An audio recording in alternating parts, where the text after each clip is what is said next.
दो सहयोगी इस वक्त हमारे साथ जुड़ चुके हैं। अरविंद ओझा हमारे साथ मानसा से और तंजीम हैदर हमारे साथ हमारे सहयोगी इस वक्त मौजूद है। तंजीम, अगर आवाज आप तक पहुंच रही है तो जरा बताइए कि स्थिति क्या है, क्यों परिवार वाले ये कह रहे हैं कि पोस्टमार्टम हम नहीं कराएंगे?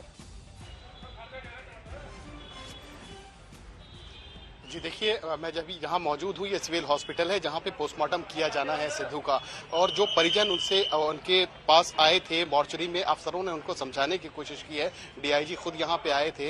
लगातार जो पुलिस के बड़े अधिकारी हैं, पुलिस फोर्सेस आप देख सकते हैं यहाँ पे भारी मात्रा में तैनात भी है। ये हॉस्पिटल का एरिया है और यहाँ मॉर्चरी में अभी कुछ ही देर में पोस्टमार्टम होने वाला है। लेकिन परिवार, जाहिर सी बात है, बड़ा आक्रोश में है, बहुत सदमे में है। उनके परिजनों ने कैमरे पे तो बात नहीं की, लेकिन रोते बिलखते जरूर नजर आए मॉर्चरी के आसपास हम लोगों को। और उन्होंने ये बात कही कि इसमें जबकि मालूम था कि बाकायदा लिख के थ्रेट दिया जा रहा था, मतलब वो इन रिटर्न थ्रेट था सोशल मीडिया के जरिए कि हम तुम्हें मार डालेंगे, और उसके बावजूद सिक्योरिटी कम की गई और इस तरह का जघन्य हत्याकांड हो जाना तो अपने आप में एक आक्रोश तो पैदा करता है। और ये बात साबित करता है कि कहीं ना कहीं सिक्योरिटी हटाई जाने का एक बड़ा असर पड़ा और इसकी रेकी हुई। और जब जैसे ही उन्हें पता चला, जो अपोजिट गैंग्स थे, लॉरेंस बिश्नोई, गोल्डी बरार, इनको पता चला, रेकी हुई उनको कि ये आज अकेले बिना बुलेट प्रूफ कार के निकलने वाले हैं, इनके पास आज बॉडीगार्ड्स नहीं है, प्राइवेट बॉडीगार्ड्स भी नहीं है, वेपन्स नहीं है, तो उन्होंने रेकी की और घेराबंदी करके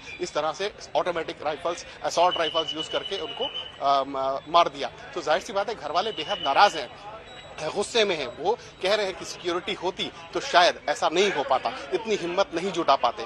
लेकिन पंजाब सरकार और पुलिस का कहना है सिक्योरिटी पूरी तरह से नहीं हटाई गई थी, कुछ कम जरूर की गई थी। लेकिन कुल मिला के ये कहा जा सकता है कहीं ना कहीं लापरवाही जरूर हुई, ये जानते हुए कि जब लिख के जेल से, विदेश से धमकियां दी जा रही थी कि हम तुम्हें मार डालेंगे, मिद्दू खेड़ा के मर्डर के रिवेंज में मार डालेंगे, उसके बावजूद सिक्योरिटी का हटा लिया जाना अपने आप में सवाल खड़े करता है। ठीक, और देखिए बड़ी खबर आ रही है, तिहाड़ जेल से जो है ये पूरी साजिश हत्या की रची गई थी। और अब यही कनेक्शन, क्योंकि वहां पर भी कई बार ऐसी चीजें मिली जो इस बात का इशारा कर रही थी। अरविंद हमारे साथ मौजूद है। अरविंद, ये पूरी साजिश कहा जा रहा है तिहाड़ जेल से ही रची गई, लेकिन बड़ा सवाल तो यहाँ पर ये है कि आखिरकार बुलेट प्रूफ गाड़ी क्यों नहीं थी, वो दो कमांडर क्यों नहीं थे, साथ ही साथ उनकी खुद की पर्सनल सिक्योरिटी भी थी, वो भी साथ नहीं थी। और जिस तरीके की ये थार जीप दिख रही है उसमें तो साफ दिख रहा है सिक्योरिटी तो कुछ है ही नहीं। अगर गोली चलेगी तो सीधे निशाने पर वो होंगे, और हुआ भी वैसा। जी बिल्कुल अर्पिता, और मैं आपको बताऊं कि और शायद यही इसी बात का फायदा जो लॉरेंस बिश्नोई गैंग है उसने उठाया। पूरी रेकी की गई और ये जानकारी मिली कि कहीं ना कहीं जो सिक्योरिटी पर्सनल है वो सिद्धू के साथ नहीं है, और साथ ही साथ जो कमांडो जो पंजाब पुलिस की तरफ से मिले थे वो नहीं है, और उसके अलावा बुलेट प्रूफ गाड़ी जिस पर सवार होकर सिद्धू मूसेवाला निकलते थे अपने सहयोगियों के साथ, वो भी नहीं थी। और इसी का फायदा उठाकर बाकायदा हत्याकांड को अंजाम दिया गया। लेकिन मैं आपको बताऊं, जरा इस वक्त ये मैं कोठी के बाहर मौजूद हूं जो सिद्धू मूसेवाला की, और यहाँ पर आप ये देखिए पंजाब पुलिस की चहलकदमी, पंजाब पुलिस की मौजूदगी अब भारी तादाद में यहाँ पर आपको दिखाई देगी। समर्थक, वो उनके जो चाहने वाले हैं वो यहाँ पर आपको बाहर बड़ी संख्या में दिखाई देंगे। तो धीरे धीरे करके यहाँ पर जो संख्या है वो बढ़ती जा रही है समर्थकों की, तो दूसरी तरफ जो पंजाब पुलिस की मौजूदगी है वो भी बढ़ती जा रही है। और जैसा कि आपने पूछा, देखिए दरअसल इशारा तो जेल से ही होता है, और जेल से इशारा करता है इस गैंग का सुप्रीमो लॉरेंस बिश्नोई, और इशारा देता है किसको? भारत से बाहर बैठे कनाडा में गोल्डी बरार को। गोल्डी बरार जो भारत में खासकर हरियाणा, राजस्थान, दिल्ली और हिमाचल प्रदेश जैसे जगहों पर जो 700 शूटर है उनको बकायदा लाइनअप करता है और कनाडा से एग्जीक्यूशन कराता है, यानी कनाडा से वो पंजाब में हत्याकांड को अंजाम दिलाता है। इस हत्याकांड में भी लॉरेंस ने जेल से इशारा किया है।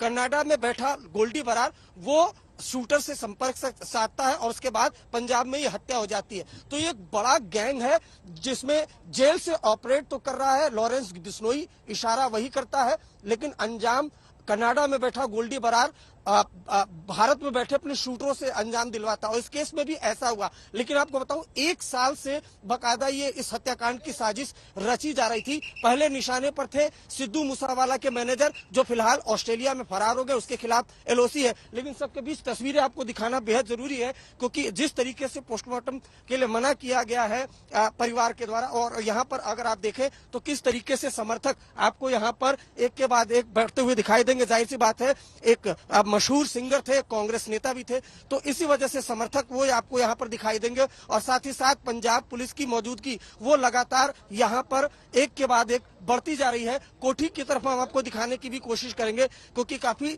चर्चित नाम था सिद्धू का इस इलाके में। और ये अगर धीरे धीरे कहेंगे तो लगातार जो उनके चाहने वाले हैं, जो उनके मानने वाले हैं, वो इस कोठी की तरफ बढ़ रहे हैं। अपने अपने तरीके से सांत्वना दी जा रही है।